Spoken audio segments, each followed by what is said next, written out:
Welcome to Unleash Your Audacious Confidence on Win-Win Women TV. This show is all about sharing the tips, tools, and techniques that will allow you to step boldly in the direction of your dreams despite your feelings, fears, or past failures, to imagine what's possible for yourself and live the life you deserve.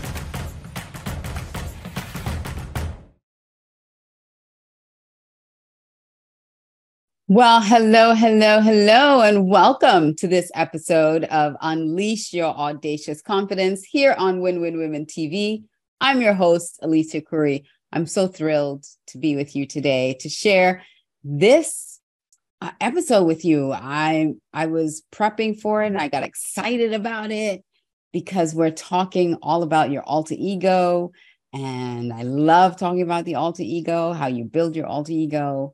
And my question for this episode is, who is your alter ego? And we'll get to that in a moment. I just want to welcome you to the show. And I want you to take some time to check out winwinwomen.com. There are so many opportunities there. We have circles that you can be a part of, a smaller group, a smaller circle where in your own city, your own neighborhood, where you can get together and actually meet face to face. We also have other opportunities coming up, other events that show hosts are hosting around the world. And we have a lot of really great things coming up on winwinwomen.com. You can also be a show host. You can be your own show host. So if you are watching this and you think, I could do that, if she could do it, I could do it. I mean, come on.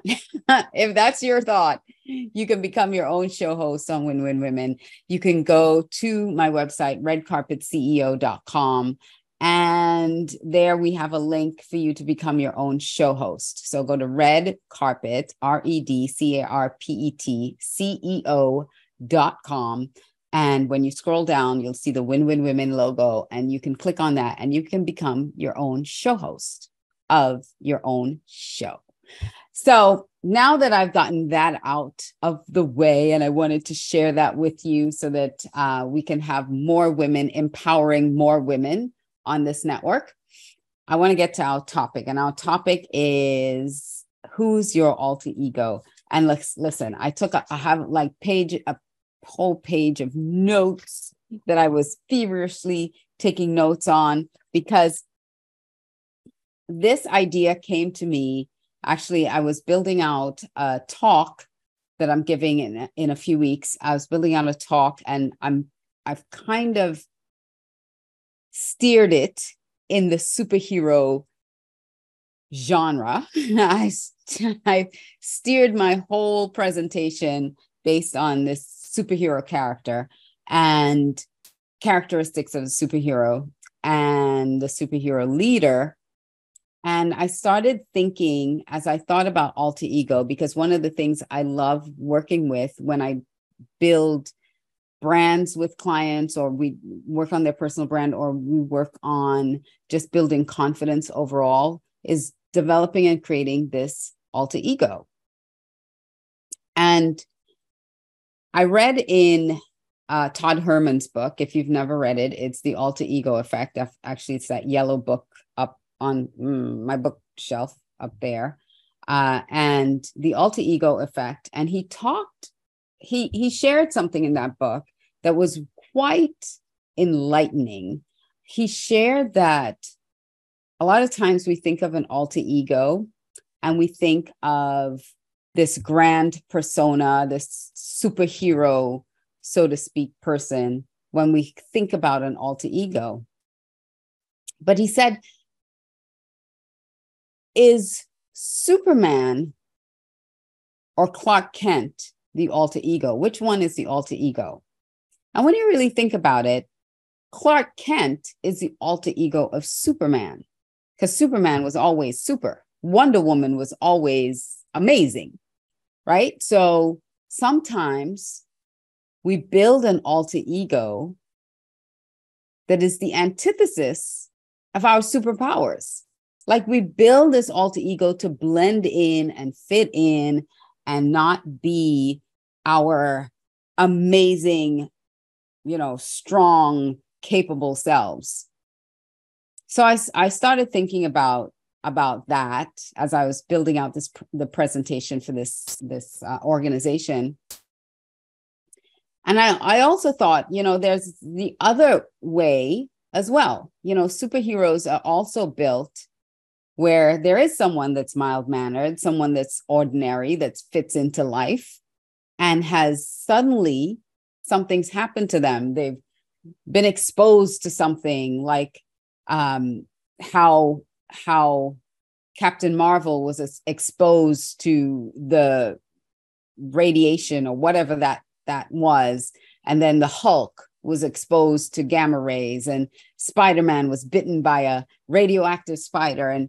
And so from that perspective, they had to learn their superpowers. They had to go through a period of learning and understanding their strengths and understanding their invincibility, in other words, and what were those things that they were really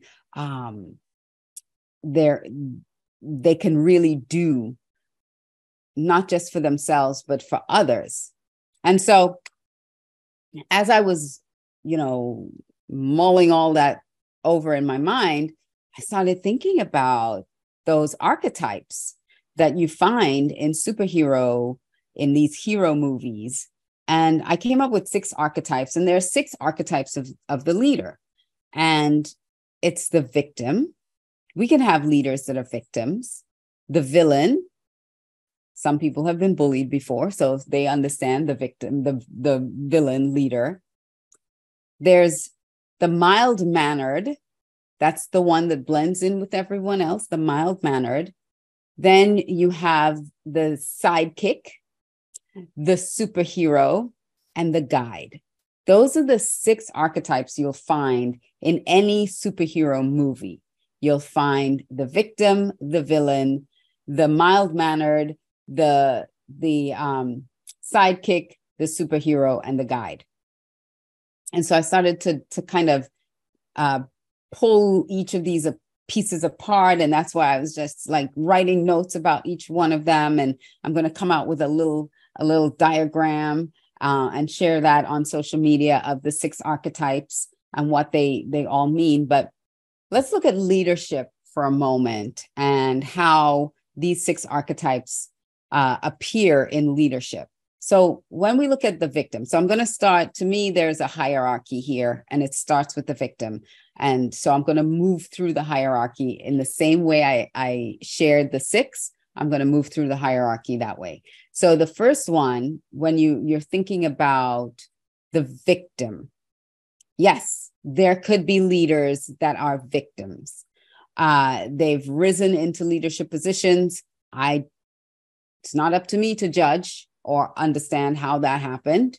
I'm just saying that there are some people in leadership positions that have this victim mentality. And what does that look like?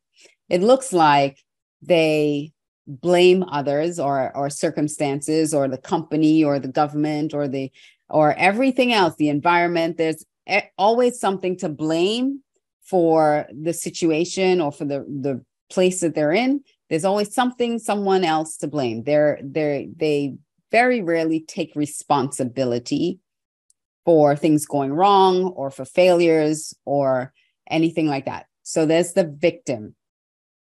They lack accountability and they're very indecisive. So, if you've ever worked under a leader that is always indecisive, you know who that is. You recognize that person. And if you are that person, hallelujah, this is your wake-up call for you to recognize it, to become aware of it, and if you watch this show at all, anytime, self-awareness, I talk about self-awareness all the time, that is the greatest tool of a leader. And so if you have finally become aware that you're blaming others, you're blaming everything, you're blaming the circumstances, then, this is your opportunity to change that. So then the next thing is, if you're looking, so to shift that, to move from victim into another category, and you can choose, you don't have to go up the rung. You could just jump straight to superhero if you want to, or straight to guide. it's all about self-awareness. It's all about building that self-awareness. It's about recognizing where you are on the ladder and making the decision to make changes to get to where you want to go. All right. So let's look at the villain for a moment. So this villain leader, what does that look like? What does a villain leader look like? They look like bullying. They look like someone who they lack empathy. They are also quite toxic in the way that they lead. They may seem narcissistic, manipulative, often gaslight people. They're self-centered, and they use sometimes this divide and conquer device. Like they try to divide people and create competition where competition doesn't really exist, to keep everybody needing them or needing to come to them to make decisions. So they're very disempowering to the people around them because they must lord over everyone around them. And so when you have that kind of villainous leadership, again, recognize it. Recognize if you lack empathy for others, if you're it's my way or the highway. You got to work late. You got to do this. You got to do that. And you're very, I don't even want to call it authoritative, but it's more directive. Like people don't have a choice. That's a villain leader. And you need to recognize if that's you, you need to recognize it and say, oh, ruh-roh. They're seeing me as a villain out here. So that's the villain leader. Now, the mild-mannered leader, which probably a lot of people fall under, they're very approachable.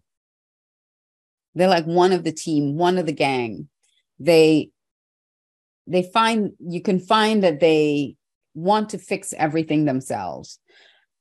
They're really great at building relationships, though. Horrible at delegating. They don't delegate. They avoid conflict, not into getting into any kind of arguments or debate with anyone. They hesitate to assert themselves as the authority. We're all friends.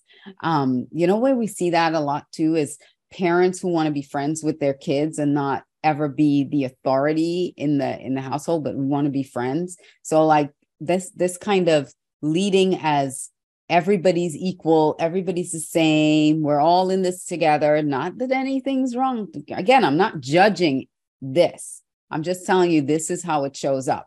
Like, but if you are the leader and you have a fear or a challenge asserting your leadership when necessary, when something needs to get done and you need people to take responsibility for certain things, and you're having a hard time doing that, then you're mild-mannered. You're that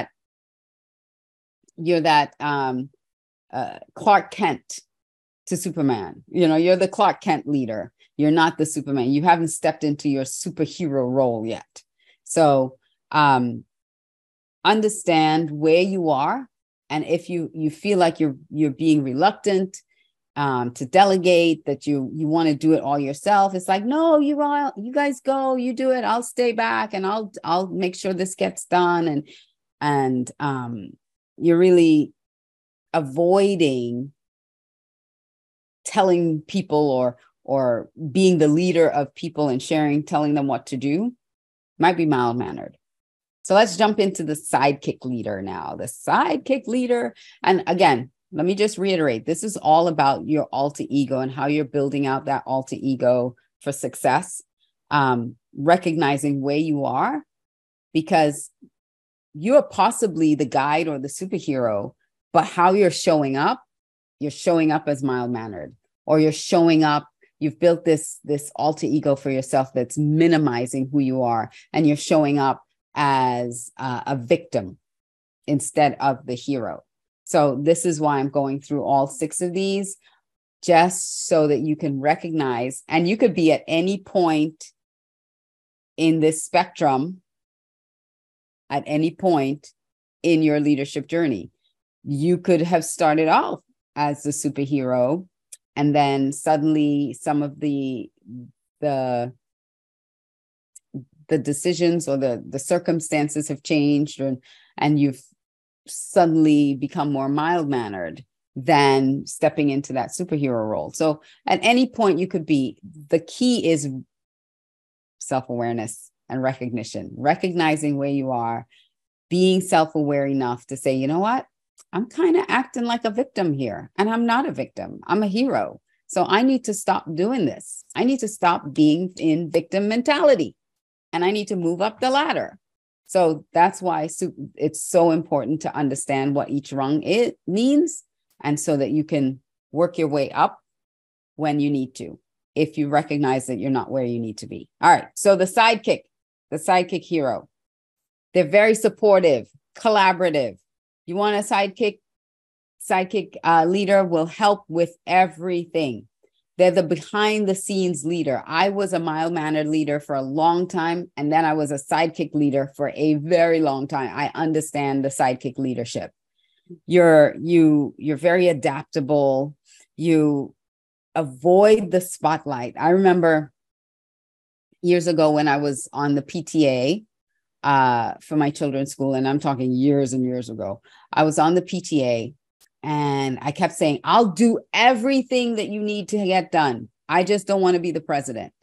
I'll be vice president. I'll be, I just don't want to be president or treasurer. I will do everything else. I'll do secretary. I'll do whatever else needed to be done. Parliamentarian, I'm there. Because I know it didn't matter what leadership role I had.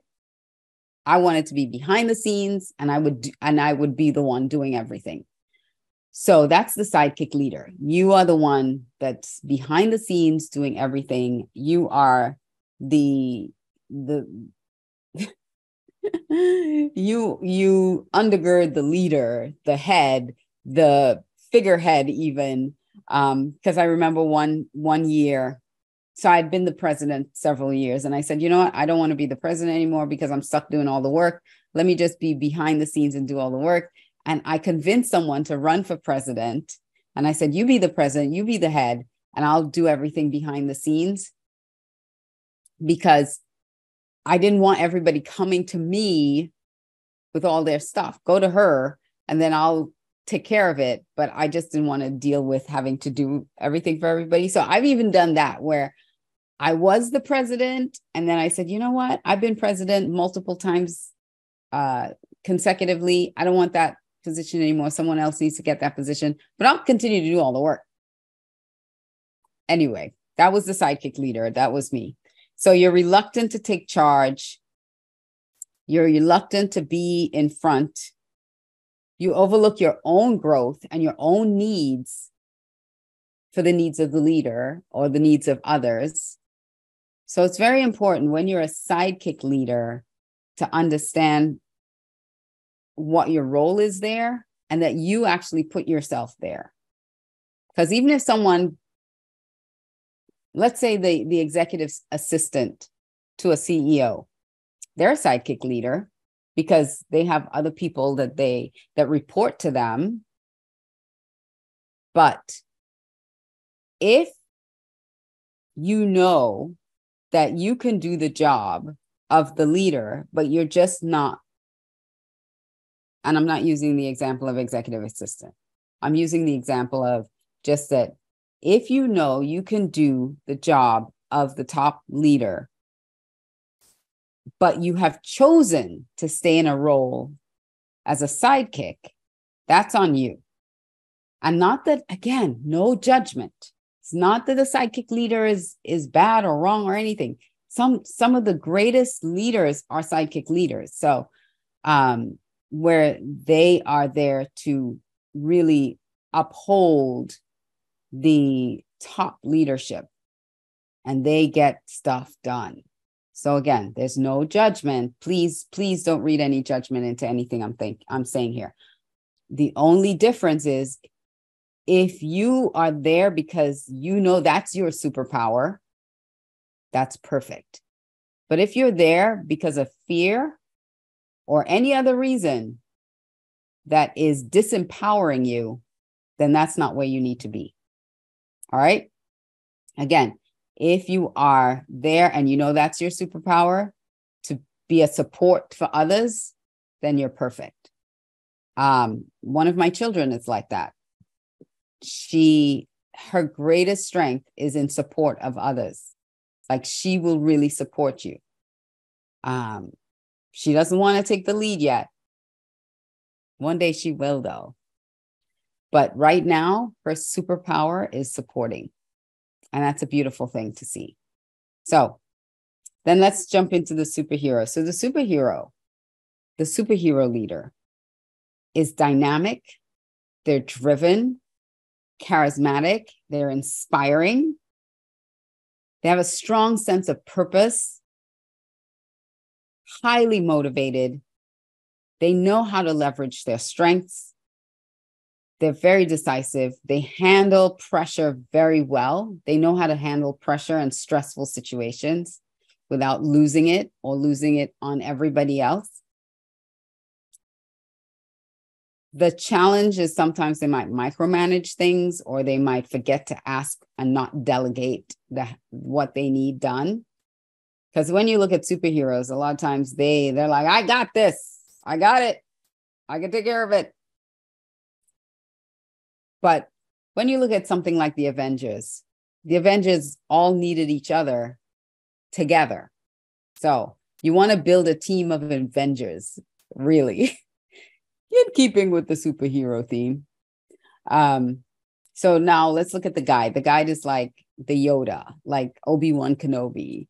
You know, was once a superhero themselves, was once that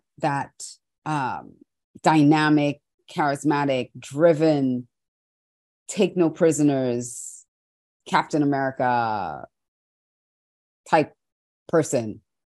And then they saw the others rising up to leadership positions, and they're like, I got to mentor you, and I'm going to provide you with the skills that you need by being that mentor, that guide, to help bring you along. So that guide is a visionary.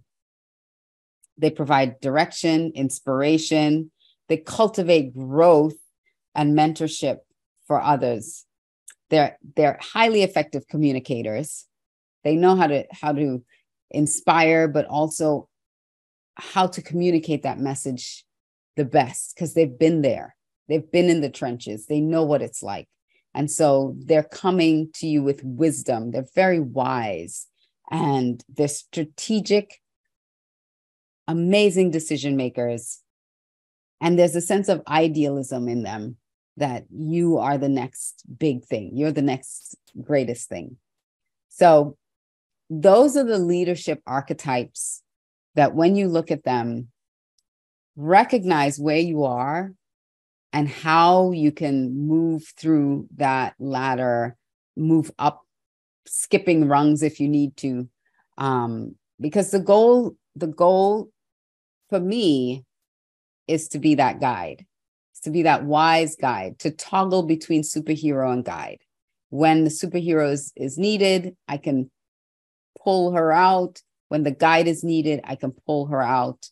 It's never to be a villain, never to be a victim, to take responsibility, to constantly work on my own personal development and my growth and my mindset. And that's the way to move up the ladder, is to really become self-aware, really continue to work on your mindset, build others up, learn these communication skills, learn how to handle your own stress and pressure through paying attention, listening, meditation, really dial into those faculties that help you. And those are all skills that you can build. This is the thing. We're not born into any of these leadership positions. We're not born like that. These are things that we've learned. These are things that we've been programmed with. A couple shows ago, I talked about your programming. So if you're a toxic leader, if you are a victim leader or a villain leader, that might have been what was modeled to you as a child that you saw, and then you adopted in that became part of your programming as a small child, and then you started seeing that that's the way to do things, that's how you get things done, and so you've just stepped into that role without necessarily any training, any coaching, any emotional intelligence development, understanding the three parts of your mind, understanding your own unique strengths and how to incorporate them. Because surely we all have superpowers. We were all born with these amazing strengths. And it's up to you and me to understand these strengths that are within us, to understand how our brain is wired for success, how our mind works. And that's really the work that I do with clients that I love, love, love doing, because it uncovers so many things. You know, Albert Einstein he said something that I truly, truly love, this quote. It's that everyone's a genius, but if you judge a fish by its ability to climb a tree, it will live its entire life believing it's stupid. I resonate with that because I was that fish. And so in your leadership journey, if you look at those 6 archetypes, where in those 6 archetypes are you displaying your instinctive, innate strengths? Where are you displaying those strengths that you have that others may not have in the combination that you have it? Are you really digging into and understanding those strengths? Are you becoming self-aware of what triggers you? What are those things that really trigger you, that make you be a victim or make you act like or operate as a villain? Because 3 of those archetypes are in the drama triangle. And the drama triangle is where each point, if you look at all 3 sides or points, however you want to say it, we have the hero, we have the villain, and we have the victim. So those 3 archetypes are found on the drama triangle. And the thing about the drama triangle is each one of those need the other 2 in order to survive. But you don't have to be on the drama triangle at all. Because the hero needs a victim and they need a perpetrator. They need a villain to perpetrate something onto the victim.